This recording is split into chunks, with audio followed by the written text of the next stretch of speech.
Everyone, welcome to my new YouTube channel Bio Beginners. So as we all know कि आपके 10th के half yearly exams बहुत close आ रहे हैं और बहुत से स्टूडेंट्स अभी भी मैंने देखा है ये इस कन्फ्यूज़न में हैं कि वो कहाँ से और कैसे अपने सिलेबस को स्टार्ट करें. So I thought to make it more easy for you all. तो यहाँ पे हम एक एक करके अपने सारे चैप्टर्स को स्टडी करेंगे. स्टार्ट करते हैं हमारे पहले बायो चैप्टर लाइफ प्रोसेस से. तो स्टूडेंट्स, इस चैप्टर में हम ये कुछ मेजर टॉपिक्स हैं जो कवर करेंगे. पहले न्यूट्रिशन, उसके बाद respiration, transportation and after that excretion. So it's the basis of our chapter. एक एक करके हम सारे टॉपिक्स को क्लियर करते जाएंगे.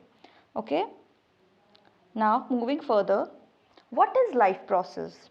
Okay, all the living things perform functions like growth, excretion, respiration, circulation, etc.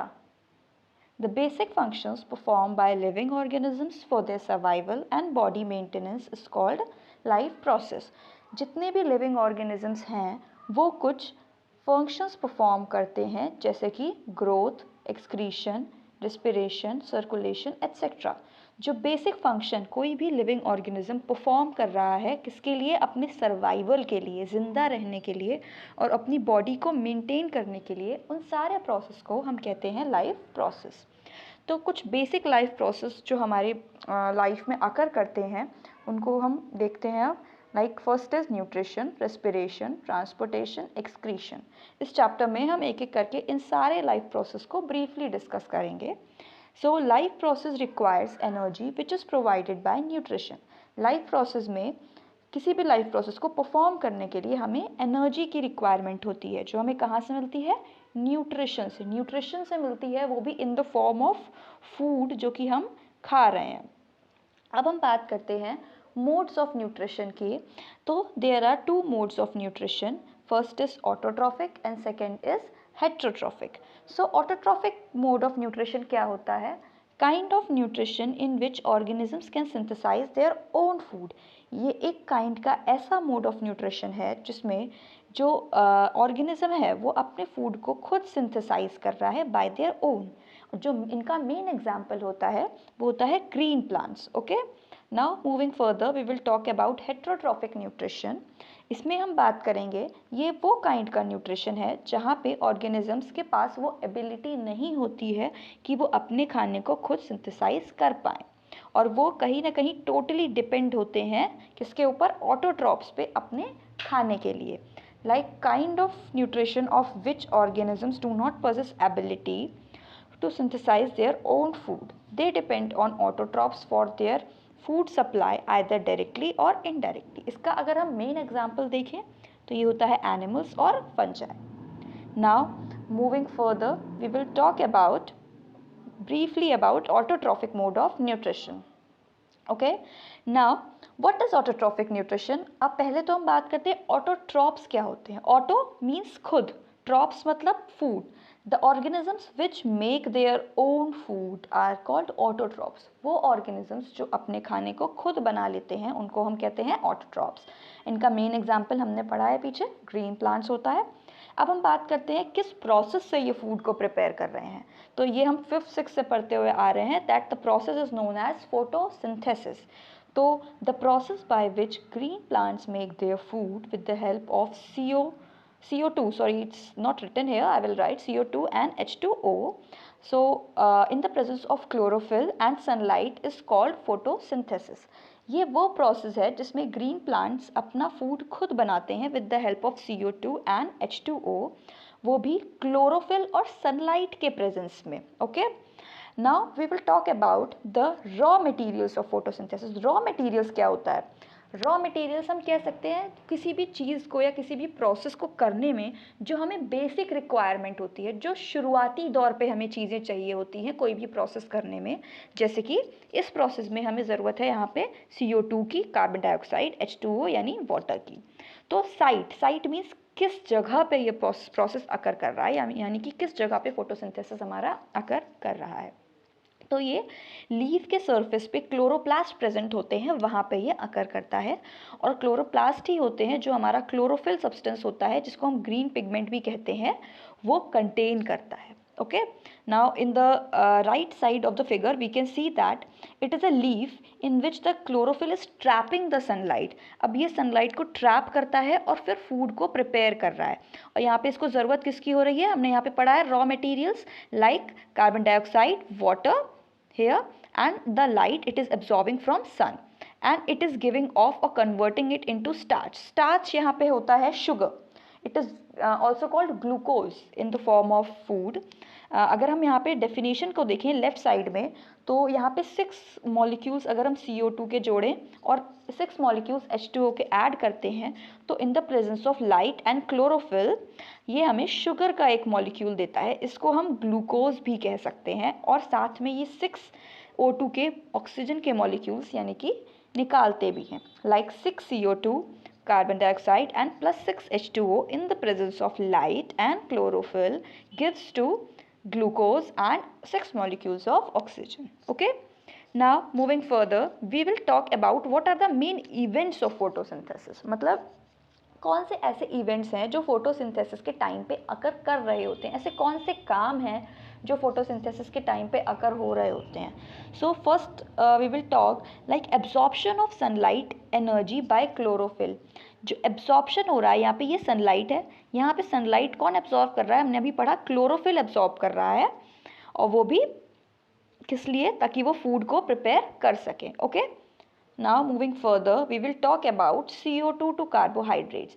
अब CO2 से वो कैसे कार्बोहाइड्रेट्स बनाते हैं। कार्बोहाइड्रेट्स क्या होता है, it is a form of sugar. Okay students, sugar जो कि हम एज अ फूड प्रिपेयर कर रहे हैं, लाइक स्टोमेटा। अगर हम स्टोमेटा की बात करें तो ये टाइनी पोर्स होते हैं जो कि हमारी लीफ के सरफेस पे प्रेजेंट होते हैं। ये आप स्ट्रक्चर इसका यहाँ पे देख सकते हैं। फंक्शन ऑफ स्टोमेटा क्या होता है, एक्सचेंज ऑफ गैसेस। जो मेन फंक्शन या जो मेजर फंक्शन अगर हम स्टोमेटा की बात करें तो यहाँ पे होता है एक्सचेंज ऑफ गैसेस। मींस जो रोल हमारी बॉडी में लंग्स का होता है जो कि एक्सचेंज ऑफ गैसेस का ही होता है, वही रोल सेम स्टोमेटा का हमारे प्लांट्स में होता है। Loss of large amount of water during transpiration and helps in upflow of water. यहाँ पे लार्ज अमाउंट ऑफ वाटर जो है वो ड्यूरिंग ट्रांसपिरेशन लॉस हो जाता है, वो भी जब वाटर का अपफ्लो मूवमेंट होता है। जैसे अगर हम प्लांट्स के बारे में देखें तो प्लांट्स में क्या होता है, for example this is your plant, okay, and these are the roots. Okay, तो वाटर कहाँ से मिल रहा है, वाटर मिल रहा है यहाँ जो सॉइल पार्टिकल्स प्रेजेंट हैं उससे मिल रहा है वाटर। बट ये सारे रूट्स जो हैं ये वाटर को एब्जॉर्ब करते हैं और ये सब प्लांट्स के सारे पार्ट्स में इसको अपवर्ड मूवमेंट करा के ले जाते हैं। कभी कभी ये जो वाटर होता है इसका प्रेशर बहुत ज़्यादा बढ़ जाता है हमारे प्लांट के अंदर, इस वजह से ये वाटर को गेन नहीं कर पाता और लीफ के सरफेस से, लाइक दिस इज लीफ के सरफेस से ये एक्सेस ऑफ वाटर को ड्रॉपलेट्स और वाटर के फॉर्म में रिलीज कर देता है। इसी प्रोसेस को हम क्या कहते हैं, ट्रांसपिरेशन। यहाँ पे अगर हम एक देखें स्टोमेटा का अगर स्ट्रक्चर देखें तो यहाँ पे कुछ क्लोरोप्लास्ट प्रेजेंट है गार्ड सेल्स के ऊपर, स्टोमेटल पोर है या फिर स्टोमेटल ओपनिंग भी बोल सकते हैं इसको, and there are 2 guard cells present जो कि स्वेलअप हो जाते हैं। जब वाटर इनके अंदर जाता है तो ये स्वेलअप हो जाते हैं। तो chloroplast contains the green pigment, chloroplast के अंदर ग्रीन पिगमेंट होता है, अभी हमने पीछे पढ़ा था, ग्रीन पिगमेंट को हम क्लोरोफिल बोलते हैं, which have a pivotal role in photosynthesis, जिनका एक बहुत ज़्यादा इंपॉर्टेंट रोल होता है फोटोसिंथेसिस के अंदर। ओके, नाउ मूविंग फर्दर, अब हम एक एक करके बात करेंगे हेट्रोट्रॉफिक न्यूट्रिशन की। हमने ऑटोट्रॉफिक पढ़ लिया, मतलब ऑटोट्रॉफिक न्यूट्रिशन क्या होता है, जहाँ पे ग्रीन प्लांट्स खुद अपने फूड को प्रिपेयर कर रहे हैं, किससे, फोटोसिंथेसिस के प्रोसेस से। अब मूविंग फर्दर, ये सेकेंड मोड ऑफ न्यूट्रिशन होता है जिसको हम क्या कहते हैं, हेट्रोट्रॉफिक न्यूट्रिशन। ओके, ये 3 टाइप का होता है, holozoic, saprophytic and parasitic. Heterotrophic nutrition क्या था, यहाँ पे ये वो ऑर्गेनिजम्स होते हैं जो कि अपने फूड को खुद प्रिपेयर नहीं कर पाते और ऑटोट्रॉप्स पे डिपेंड होते हैं अपने फूड के लिए। जैसे कि ह्यूमंस में अगर हम बात कर लें तो इनमें भी heterotrophic mode of nutrition present होता है। ओके ये 3 टाइप का होता है, number 1 holozoic, number 2 saprophytic, number 3 parasitic. अगर हम होलोजोइक की बात करें तो होलोजोइक एक ऐसा मोड ऑफ न्यूट्रिशन है, हेट्रोट्रॉफिक न्यूट्रिशन है, जिसमें एनिमल्स सॉलिड फूड को लेते हैं और ब्रेक कर देते हैं इनसाइड द बॉडी। मतलब हमने सॉलिड फूड को अपनी बॉडी के अंदर लिया और उसके बाद हमने उसको तोड़ के यानी कि उसका ब्रेक डाउन किया छोटे सब्सटेंसेस में, ताकि हम उसको ईजिली एब्जॉर्ब कर पाएँ। हमारी बॉडी के अंदर ही ये प्रोसेस अकर करता है, mostly in amoeba and animals. Okay तो अब हम बात करते हैं सेकेंड मोड ऑफ न्यूट्रिशन की। ये होता है सैप्रोफिटिक मोड ऑफ न्यूट्रिशन। इसमें सैप्रोफिटिक मतलब होता है डेड। ओके तो इसमें ऑर्गेनिज्म जो है वो फीड कर रहा है डेड और डिकेइंग मैटर पे। तो कोई भी ऐसा ऑर्गेनिज्म जो कि डेड और डिकेइंग मैटर पे फीड करता है अपने फूड के लिए, उसको हम कहते हैं saprophytic mode of nutrition. For example fungi. Now moving further, third type of heterotrophic nutrition होता है पैरासिटिक। पैरासाइट मतलब क्या होता है? कोई भी ऐसा ऑर्गेनिज्म जो किसी और पे डिपेंडेंट होता है अपने फूड के लिए। For example parasite live inside out और outside other organisms and derive nutrition from it. For example parasites क्या होते हैं? ये किसी की ऑर्गेनिज्म की बॉडी के अंदर भी रह सकते हैं और किसी के बॉडी के बाहर यानी कि बॉडी के ऊपर भी रह सकते हैं और वहाँ से ये अपने न्यूट्रिशन को डिराइव कर रहे हैं। सो उनको हम कहते हैं पैरासिटिक मोड ऑफ न्यूट्रिशन। और कोई भी जिस ऑर्गेनिज्म से भी ये फूड ले रहे हैं उस ऑर्गेनिज्म को हम कहते हैं host. Okay for example cuscuta. Cuscuta एक पैरासाइट प्लांट है जो कि फूड को देता है। एंड द टिक्स कहाँ प्रेजेंट होती हैं? जैसे आपने डॉग्स में देखी होंगी, बफेलोज और जितने भी एनिमल्स होते हैं इनके बॉडी के सरफेस पे ये होती हैं। अगर हम और एग्जांपल्स देखें तो ह्यूमंस में लाइसिस होते हैं, वो भी एक पैरासिटिक मोड ऑफ न्यूट्रिशन के ही एग्जाम्पल हैं। Okay I hope this is all clear to you all. Now moving further we will talk about nutrition in animals. अब न्यूट्रिशन इन एनिमल्स में होलोजोइक टाइप का ही न्यूट्रिशन होता है। Holozoic में हमने पढ़ा था कि इसमें डायरेक्टली फूड जो है हमारी बॉडी के अंदर ब्रेक डाउन होता है। इसमें कुछ प्रोसेसेस प्रेजेंट होते हैं। Number 1 ingestion, number 2 is digestion, number 3 is absorption, number 4 is assimilation and then egestion. तो एनिमल्स में ये 5 प्रोसेस होते हैं जिनसे हमारा न्यूट्रिशन आकर कर रहा है। ओके सो एमीबा, आपने एमीबा के बारे में पढ़ा होगा। ये एक यूनिसेलुलर ऑर्गेनिज्म है। इसमें होलोजोइक न्यूट्रिशन होता है। होलोजोइक हमने पढ़ा है, इसमें ये 5 प्रोसेस अकर करते हैं। ओके तो यहाँ पे एक होलोजोइक टाइप ऑफ न्यूट्रिशन होता है। यहाँ पे एक सॉलिड फूड पार्टिकल को इंजेस्ट किया जाता है। इंजेस्ट मतलब हम बॉडी के अंदर ले रहे हैं इसको, जो कि फिर सर्टेन एंजाइम्स जो कि हमारे बॉडी में प्रेजेंट हैं, डिफरेंट एंजाइम्स, उनके ज़रिए डाइजेस्ट हो जाता है। और ये जो अमीबा है हमारा वो एक ओमनीवोर है। ओमनीवोर क्या होते हैं? ओमनीवोर वो ऑर्गेनिजम्स होते हैं जो कि ग्रीन प्लांट्स और कार्निवोर्स और ग्रीन प्लांट्स और we can say that flesh दोनों पे फीड करते हैं। ओके लिविंग ऑर्गेनिजम्स पे भी। सो ये जो करते हैं अमीबा, सॉलिड फूड पार्टिकल्स को इंजेस्ट कर रहे हैं और कुछ एंजाइम्स इनकी बॉडी में रिएक्ट करते हैं और फिर ये इनको डाइजेस्ट करा देते हैं। So amoeba move with the help of pseudopodia. What is pseudopodia students? Pseudopodia अगर हम बात करें in the right side of the diagram, here we can see that in the second picture pseudopodia, these are the finger like projections। जैसे ही amoeba के पास कोई food particle आता है तो वो चारों तरफ एक फिंगर लाइक प्रोजेक्शन बना लेते हैं ताकि वो फूड को अपनी बॉडी के अंदर ले पाएँ। ये जो फिंगर लाइक प्रोजेक्शंस बनी होती हैं अमीबा के सरफेस के पास, उसको हम कहते हैं सीडोपोडिया। फिर उसके बाद ये फिंगर लाइक प्रोजेक्शंस इनके फूड वैक्यूल को सराउंड कर लेती हैं और फूड को अंदर इनगल्फ कर लेती हैं। इनगल्फ मतलब अपनी बॉडी के अंदर ले लेती हैं। फिर उसके बाद ये अंदर इसका डाइजेशन हो जाता है। फिर थोड़े टाइम बाद जब ये डाइजेस्ट हो जाता है फिर इसका एक्सक्रीशन भी हो जाता है। तो amoeba move with the help of pseudopodia. Amoeba pseudopodia की हेल्प से ही मूव करता है, मतलब ये अपने सेल मेम्ब्रेन को एक्सटेंड कर देता है। ये इसकी सेल मेम्ब्रेन है, यहाँ पे ये इसको एक्सटेंड कर रहा है। ओके फिर उसके बाद ये फूड वैक्यूल का फॉर्मेशन करता है। फिर जो अनडाइजेस्टेड फूड है, मतलब जो एक्सक्रीटरी प्रोडक्ट प्रेजेंट है जिसका अब कोई यूज़ नहीं है अमीबा की बॉडी में, उसको ये थ्रोन आउट कर देता है उनकी खुद की बॉडी से। Okay so this is the nutrition in amoeba. So अगर हम फिर से इसको देखें तो ये एक होलोजोइक टाइप का न्यूट्रिशन है. इसमें सॉलिड फूड पार्टिकल को इंजेस्ट करा जाता है, वहाँ पे सर्टेन एंजाइम्स रिएक्ट करते हैं, उनको डाइजेस्ट करवाते हैं. ये एक ओमनीवोर होता है. अमीबा जो होता है वो हेल्प मूव कर रहा है सीडोपोडिया के हेल्प से, जो कि एक्सटेंशन होता है सेल मेम्ब्रेन का.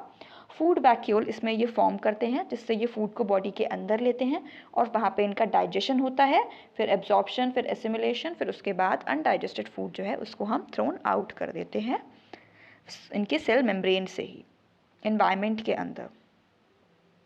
Okay, now we will talk about the nutrition in human beings. So there are few steps, like it start from mouth, then it enters in the esophagus, then stomach, then small intestine, then large intestine, rectum, and then anus. Okay, you have remembered that the whole process that from mouth to the anus is wholly called as alimentary canal. It is a part in which the whole digestion process occurs. Okay, now if we talk about mouth, in mouth salivary glands secrete saliva. Salivary gland secrete करते हैं saliva को. Saliva के अंदर एक enzyme होता है जिसको हम बोलते हैं सेलिवरी एमाइलेज, जो कि चेंज कर देता है स्टार्च को शुगर में. ओके, रिमेंबर दैट माउथ के अंदर सेलिवरी ग्लैंड्स प्रेजेंट होते हैं जो सेक्रीट करते हैं सलाइवा को. सलाइवा के अंदर सेलिवरी एमाइलेज एक एंजाइम होता है जो कि चेंज कर देता है स्टार्च को शुगर्स में. ओके, देन और क्या क्या होता है हमारे माउथ में? We can also say that buccal cavity.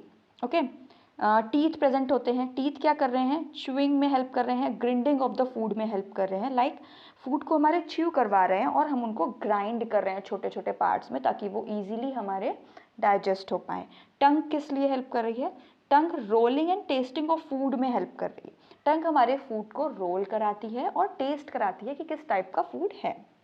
Now देखिए, ये right hand side of the figure में अगर हम देखें तो this is the buccal cavity. यहाँ पे हमारी टंग है, माउथ है और टीथ प्रेजेंट है. इसके बाद फूड यहाँ से हमारी ईसोफेगस में एंटर करता है. This pipe, this you can see that this pipe is called oesophagus. Okay, तो ईसोफेगस क्या कर रहा है? अब ये ईसोफेगस फूड को लेता है from mouth to the oesophagus by peristaltic movement. अब एक मूवमेंट होता है जो माउथ से ईसोफेगस के थ्रू लेके आता है फूड को स्टमक के अंदर. ओके, नाउ ये जो मूवमेंट है इसको हम बोलते हैं पेरिस्टेटिक मूवमेंट. मतलब पेरिस्टेटिक मूवमेंट के थ्रू ही हमारा फूड जो है वो माउथ से ईसोफेगस के अंदर एंटर करता है और यहाँ पे कुछ कॉन्ट्रैक्शन और एक्सपेंशन हो रहा होता है एलिमेंट्री कैनाल का. ओके, नाउ अब इसके बाद फूड हमारा कहाँ जाएगा? स्टमक के अंदर एंटर करेगा. Number A, it was in mouth. After that through the peristaltic movement in the esophagus it enters into the stomach. Okay, now the food is in our stomach. अब stomach के अंदर कुछ gastric juices present होते हैं, like pepsin, HCl and mucus. ये तीनों हमारे stomach में यहाँ पे प्रेजेंट होते हैं. अब हम तीनों का एक एक करके रोल पढ़ेंगे, फंक्शन पढ़ेंगे कि ये हमारे स्टमक में कर क्या रहे हैं. तो पेप्सिन क्या करता है? पेप्सिन हमारे प्रोटीन्स को ब्रेक डाउन करता है. Like you can easily make a mnemonic from this, P from pepsin and pre from protein. तो पेप्सिन क्या करता है? हमारे प्रोटीन्स को ब्रेक डाउन कर देता है. आफ्टर दैट HCl क्या कर रहा है? ये हमारे एसिडिक हमारे मीडियम को एसिडिक बनाता है. लाइक अगर हमने फूड अपना माउथ से लिया यहाँ से, फिर उसके बाद वो नीचे आ रहा है, तो ये हमारे मीडियम को एसिडिक बनाता है. As we all know HCl is a strong acid. Okay, now what is mucus? Mucus क्या करता है? प्रोटेक्ट करता है inner lining of the stomach को हमारे HCl के एक्शन से. अच्छा, यू नो दैट HCl अगर हमारे स्टमक में प्रेजेंट है तो क्या वो हमारे स्टमक को हार्म पहुंचाएगा? नहीं, क्योंकि ये एक डाइल्यूटेड फॉर्म में प्रेजेंट होता है. डाइल्यूटेड मतलब कि यहाँ पे वाटर की क्वांटिटी ज़्यादा होती है और एसिड की क्वांटिटी कम होती है. और म्यूकस जो है ये inner lining of the stomach को प्रोटेक्ट कर रहा है HCl के एक्शन से. Okay, they are the three gastric juices which are present inside our stomach. Number 1 pepsin, HCl and then mucus.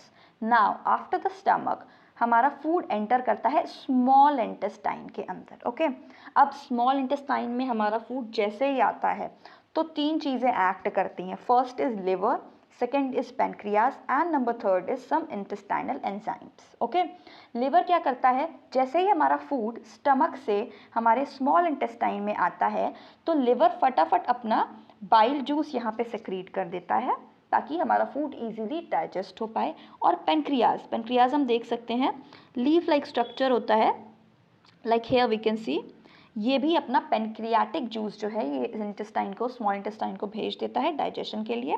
और इसके अलावा भी हमारी स्मॉल इंटेस्टाइन के पास उसके खुद के भी इंटेस्टाइनल जूसेस होते हैं जो उसको फूड के डाइजेशन में हेल्प कर रहे हैं। अब इंटेस्टाइनल एंजाइम्स क्या काम कर रहे हैं हम वो देखते हैं। ये कार्बोहाइड्रेट्स को ग्लूकोज में कन्वर्ट कर देते हैं, फैट्स को फैटी एसिड्स एंड ग्लिसरॉल में कन्वर्ट कर देते हैं, प्रोटीन को अमीनो एसिड में कन्वर्ट कर देते हैं। ओके, ये था इंटेस्टाइनल एंजाइम्स का काम जो कि ऑलरेडी हमारे स्मॉल इंटेस्टाइन में प्रेजेंट है। ओके, अब हम बात करते हैं पैनक्रियाटिक जूस की जो हमारे पैनक्रियाज ने भेजा है स्मॉल इंटेस्टाइन को। अब ये जो होते हैं इसमें दो एंजाइम्स प्रेजेंट होते हैं पैनक्रियाटिक जूस में, एक हमारा trypsin and second one is lipase. Trypsin क्या करता है, हमारे प्रोटीन्स को पेप्टोन्स में ब्रेक कर देता है। Okay, trypsin like trip, as the word is coming P, we can easily recognize P from protein and P from trypsin from, okay, so peptones को ये पेप्टोन्स पे कन्वर्ट हो जाते हैं। और लाइपेज क्या काम करता है, लाइपेज हमारे फैट्स को इमल्सिफाई करता है फैटी एसिड्स और ग्लिसरॉल में। इसके बाद अभी हमने बात करी थी कि यहाँ पे हमारे पास तीन चीज़ें प्रेजेंट होती हैं। पहला हमारा लिवर हमारा बाइल जूस सेंड कर देता है, पैनक्रियाज हमारा पैनक्रियाटिक जूस सेंड कर देता है, और हमारे स्मॉल इंटेस्टाइन के पास उसके खुद के भी कुछ इंटेस्टाइनल जूसेस प्रेजेंट होते हैं। अभी हमने बात करी पैनक्रियाज की जिसके पास ट्रिप्सिन प्रेजेंट था, लाइपेज प्रेजेंट था, इंटेस्टाइनल जूसेस की हमने बात करी।